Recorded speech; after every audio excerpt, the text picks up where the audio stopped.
My name is Dijadeleke. You are all welcome to our home. I'm the father of I have 5 children, 3 boys and 2 girls.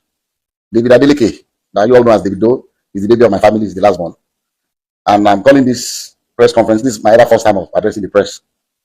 And, and for just one single reason, I'm not on the social media, but I'm sure those of you in the social media will have been inundated with all kinds of talks about almost every year this thing, keeps coming up regarding uh, one little girl called Anulupo that lives in Ibadan. That Kemi has continually alleged that Kemi Olu lawyer has continually alleged that David is the father of the little girl. To start with, let me put it on record that I have 14 grandchildren, and I'll tell you the story about Anulupo and what has happened since I received a letter in 2014 from a lawyer in Ibadan alleging that my son David got somebody pregnant and abandoned the person with the child. And I'll tell you what the actions that I took immediately and what. But the reason why I call this press conference is for us to address. I'm not even sure if it's legal for someone to impersonate a minor. This Kemi Olu lawyer has been after my son David for many years. Everything she says about David is always negative, trying to put him in bad light, with the public. This that I'm about to read to you is what I received from the sister to Anu's mom that lives in Abuja. I'm not going to mention her name, but she's in communication with me. When this happened, she was the first, because I'm not in the social media.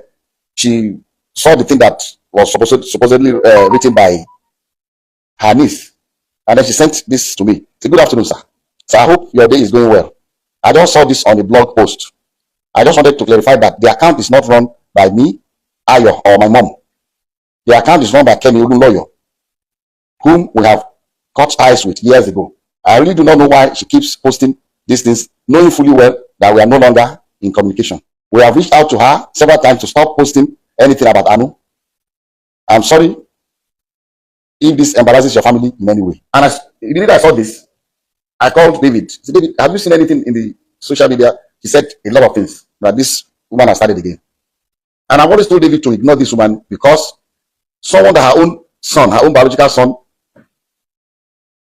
has come out to the general public to say that it is own her, she's no more her mom, she's crazy, she's that. So if her own son can say that about her, why should we bother about what she said about David? That was why I've always told him, just ignore her, and move on with your life. So when I received this, and I've on YouTube, I've seen all kinds of things people have been saying, and I just said, look, maybe this might be a good time for me, as head of my family, to say our own side of this story. Like I said, I have 14 grandchildren. So what will one more do? Is it that I will not be able to afford to do things for her, or bring her into my family? But there's science. DNA. If you say you are my granddaughter, and the science has proven that you are my granddaughter, I will gladly accept her. So let me tell you the story of how I got to know about Anu. I received it. This is the document. I received this in the mail through DHL to my office. This is the DHL sent to me by Bandele A. Aiku and Co. from Ibadan in 2014 by DHL. And in the package, there are pictures of a little girl and pictures of David. And they put David picture, with the little girl. This was maybe they took I don't know where they cropped David's picture and put it. And this is the mother of the girl. So I received this in the mail 2014. And in that mail also, curiously, there was the birth certificate of the child. And what caught my attention was that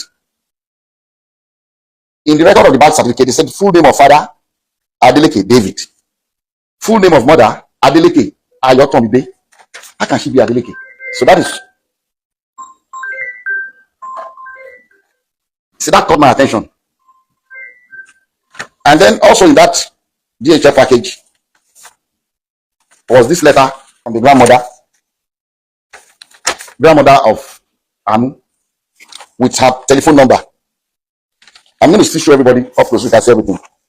And he wrote, "Dear sir, I know you and your family are in good health and your work is thriving well because the Lord has been good to you, so I do not expect otherwise. Sir, I'm a widow with 2 daughters.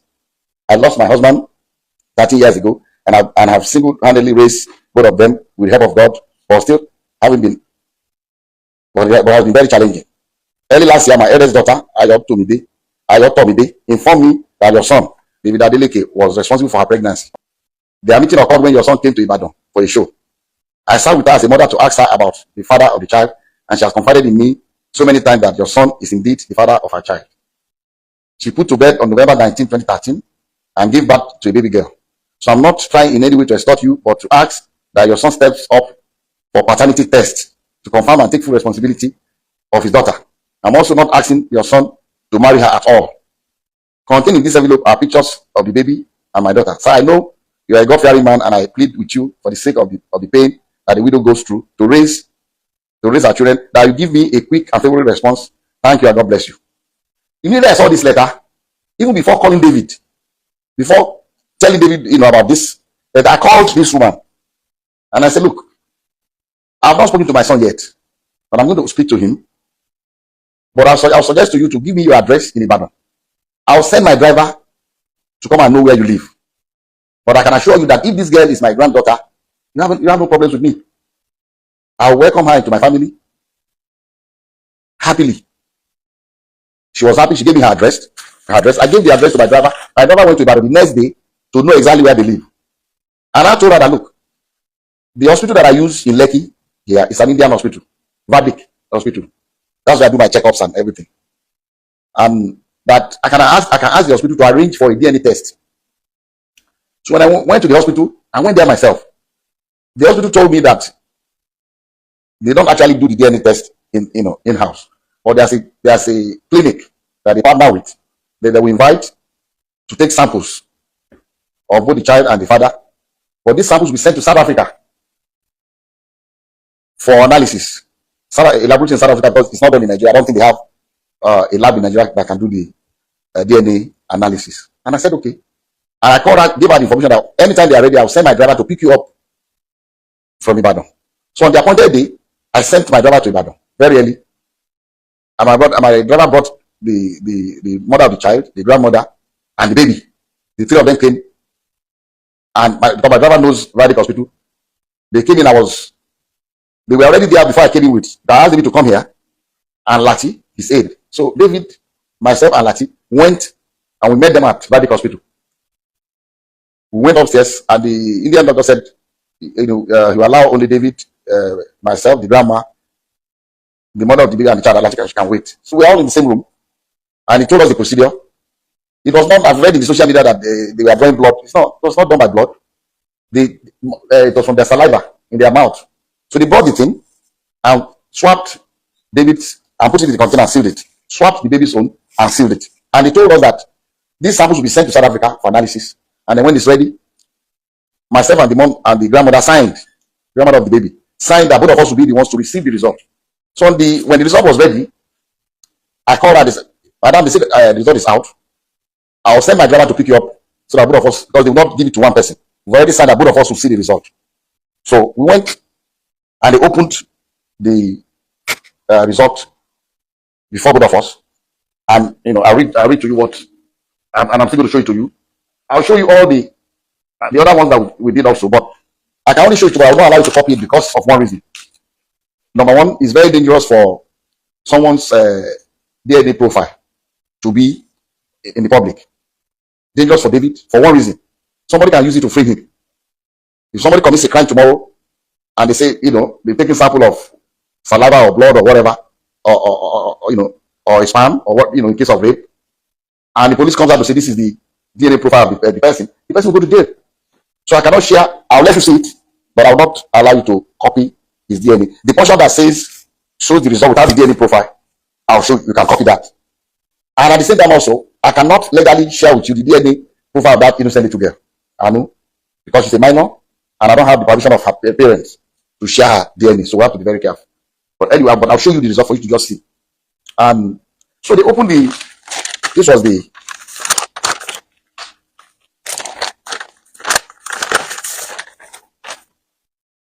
this was the first DNA. This is the original copy that I was giving one, and the grandma was giving another one.